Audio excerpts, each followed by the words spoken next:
Hello viewers, welcome to Tallarevu రుచులు. ఎలా ఉన్నారు అందరూ? ఈరోజైతే నేను చాలా హ్యాపీగా ఉన్నానండి.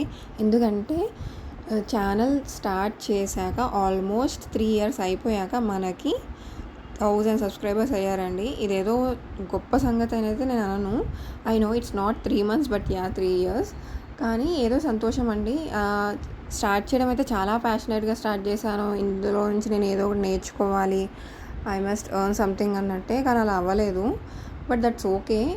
ఏంటంటే నేను అదే టైంలో ప్రెగ్నెన్సీతో ఉండడం, తర్వాత డెలివరీ అవ్వడం, తర్వాత పోస్ట్ పార్టమ్ ఫీలింగ్స్ ఉమెన్కి ఎలా ఉంటాయో యాజ్ ఎ ఉమెన్ చూస్తున్న వాళ్ళకైతే చెప్పక్కర్లేదు. అండ్ నవడేస్ మగవాళ్ళు కూడా చాలా ఎంకరేజ్ చేస్తున్నారు. అండ్ ఆడవాళ్ళ పోస్ట్ పార్టమ్ ఫీలింగ్స్ని అవన్నీ కూడా అర్థం చేసుకుంటున్నారు. ఆ పోస్ట్ పార్టమ్ ఫేజ్ ఏదైతే ఉంటుందో అది చాలా కష్టంగా ఉంటుంది.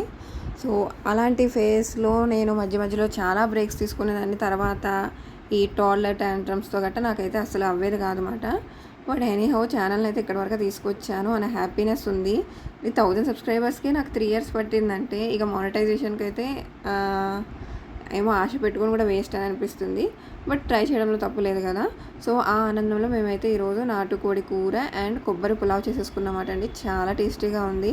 సో ఈరోజు అయితే నేను కొబ్బరి పులావ్ ఎలా చేసుకుంటున్నానో చూపించేస్తున్నాను. ముందుగా మందపాటి గిన్నె పెట్టుకొని అందులోకి 1 టేబుల్ స్పూన్ వరకు నెయ్యి వేసి అందులోకి బిర్యానీ సామాన్లు అన్నీ వేసుకుంటున్నమాట. బిర్యానీ ఆకు, చెక్క, లవంగాలు, ఇలాచి, స్టార్ పువ్వులు, మరాఠీ మొగ్గలు, కొంచెం షాజీరా లేదా జీలకర్ర వేసుకొని అలాగే జీడిపప్పులు వేసుకొని గోల్డెన్ బ్రౌన్ కలర్ వచ్చేంత వరకు వేయించుకోవాలి. ఇందులో జస్ట్ 1 టేబుల్ స్పూన్ వరకు గీ వేస్తే సరిపోతుంది, ఎక్కువ అవసరం లేదు. తర్వాత సన్నగా చీల్చుకున్న ఉల్లిపాయలు అండ్ పచ్చిమిరపకాయలు కారం తగినన్ని వేసుకొని కొంచెం ఉప్పు యాడ్ చేసుకొని మగ్గిచ్చేసుకోవాలన్నమాట.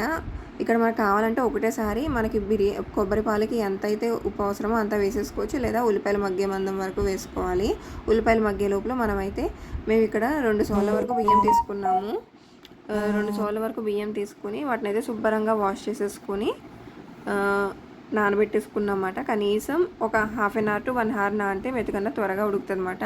ఇక్కడ ఉల్లిపాయలు వేగిపోయాక అందులోకి ఈ వాష్ చేసి పెట్టుకున్న బియ్యాన్ని కూడా వేసేసి ఒక 5 నిమిషాల పాటు వేయించుకుంటున్నమాట. ఇక్కడ పచ్చి బియ్యం వేపుకుంటే తడపకుండా డైరెక్ట్ బియ్యం వేసుకొని వేపుకుంటే ఎర్రగా వేగి చాలా బాగుంటాయండి. మనం రాజుల పులావ్కి అయితే అలాగే చేస్తాము. ఇక్కడ నేనైతే మా పాప తింటుంది అండ్ హెల్త్ ఈజ్ వెల్త్ కదా, సో కంపల్సరీ వాష్ చేసుకోవడం ఇంపార్టెంట్ అని చెప్పి అండ్ నానబెట్టుకున్నవి వండుకుంటే ఇంకా హెల్త్కి మంచిది. సో నేనైతే కంపల్సరీ వాష్ చేసుకుని నానబెట్టుకునే వేయిస్తున్నాను అనమాట. ఇక్కడ కొంచెం నానబెట్టేస్తే ఏంటంటే స్టిక్గా ఉంటుంది, మనకి సరిగ్గా వేగడానికి రాదన్నమాట. కానీ వెంటనే తిప్పుతూ ఉంటే అవి వేగుతాయి అండ్ మంచిగా టేస్ట్ కూడా బాగుంటుంది అన్నమాట, ఎసెన్స్ అన్నది. సో ఇందులోకి ఒక 5 నిమిషాల పాటు బియ్యం వేయించుకున్నాక అల్లం వెల్లుల్లి పేస్ట్ దగ్గర 2 టేబుల్ స్పూన్ వరకు వేస్తున్నాను నేను. అల్లం వెల్లుల్లి పేస్ట్ వేసాక అది పచ్చి వాసన పోయేంత వరకు రైస్తో కలిపి మనం వేయించుకోవాలన్నమాట. సో ఇలాగా మంచిగా ఒక 5 నిమిషాల పాటు వేయించుకున్నాక ఇందులోకి మనం కొబ్బరి పాలు యాడ్ చేసుకోవాలి. కొబ్బరి పాలు కోసం 2 కొబ్బరికాయలు తీసుకొని ముక్కలు చేసేసుకొని అవి మిక్సీ జార్లో వేసుకొని వాటర్ యాడ్ చేసుకొని వాటి నుంచి మనం పాలు అయితే ఎక్స్ట్రాక్ట్ చేస్తామండి. సో ఇక్కడ 2 సోళ్ళ బియ్యం వేసాం కాబట్టి కనీసం 5 నుంచి 6 సోళ్ళ వరకు వాటర్ యాడ్ చేసుకోవాలి. మనకి ఆ బియ్యం క్వాలిటీ బట్టి ఉంటుంది అన్నమాట. మేమైతే ఇక్కడ 5.5 సోళ్ళ వరకు పాలు వేసుకున్నాము, కొబ్బరి పాలు అన్నవి. మనం కుక్కర్ పెట్టుకుంటే డైరెక్ట్ 4 సోళ్ళు కొబ్బరి పాలు వేసుకుంటే సరిపోద్ది. ఎసరేస్తున్నాం కాబట్టి 5.5 సోళ్ళు అయితే మంచిగా మెతుకన్నది ఉడుకుతుంది అన్నమాట.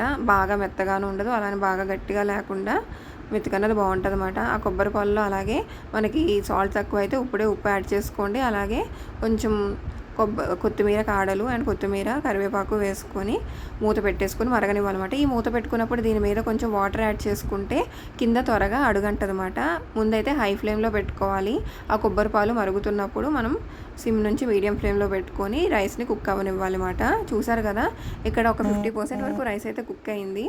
సో మళ్ళీ మనము ఒకసారి ఇదంతా మిక్స్ చేసేసుకొని మూత పెట్టేసి ఇంకా కంప్లీట్గా కుక్ అవ్వనివ్వాలి. అక్కడ వాటర్ అనేది ఇంకా కొంచెం కనిపిస్తుంది కదా, సో మూత పెట్టేసుకొని ఇంకా కొంచెం బాగా ఉడకనివ్వాలన్నమాట. మనం మూతలో పెట్టుకున్న వాటర్ కూడా అది ఉడికే కొద్దీ తగ్గుతాయి క్వాంటిటీ అన్నమాట. చూసారు కదా, అంతేనండి, మనకు వాటర్ అంతా ఎవాపరేట్ అయిపోయి ఎంతో టేస్టీగా ఉండే కొబ్బరి పులావ్ రెడీ అయిపోయింది. రెసిపీ నచ్చితే సబ్స్క్రైబ్.